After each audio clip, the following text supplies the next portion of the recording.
ज़ुमर खान साहब यहाँ पे पहुँचे हैं हॉस्पिटल में। देखिए जी, इस वक्त जो सूरत हाल है बुनेर की और पीर बाबा की, यकीनन बहुत दुख का अमल है।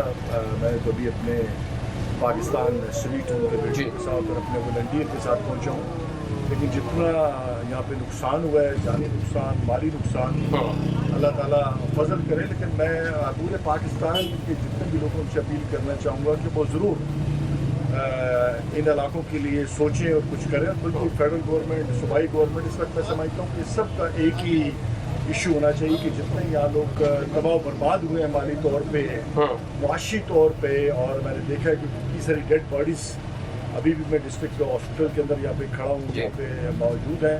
और बिल्कुल मैं पाकिस्तान भर के लोगों से अपील करना चाहूँगा कि सब सारी पार्टी को बुला के एज ए वॉलंटियर पाकिस्तान का सोचें और ज़रूर यहाँ का विज़िट करें। मैं भी बिल्कुल अगले जितने भी दिन यहाँ पे हालात ठीक नहीं होते, मैं और पाकिस्तान स्वीट होम के मेरे बेटे बिल्कुल मौजूद हैं। इंशाल्लाह बड़ा एक इमदादी कैंप हम यहाँ लगाने जा रहे हैं, एक फूड बैंक भी कैंप करने जा रहे हैं ताकि हम कुक फूड भी लोगों तक पहुँचा सकें। और दीगर भी जितने भी हमारे वॉलंटियर हैं पूरे पाकिस्तान में, इंशाल्लाह एक दो दिनों के अंदर वो भी यहाँ पे पहुँच रहे हैं। और यकीनन ये बहुत बड़ा आसान है पाकिस्तान के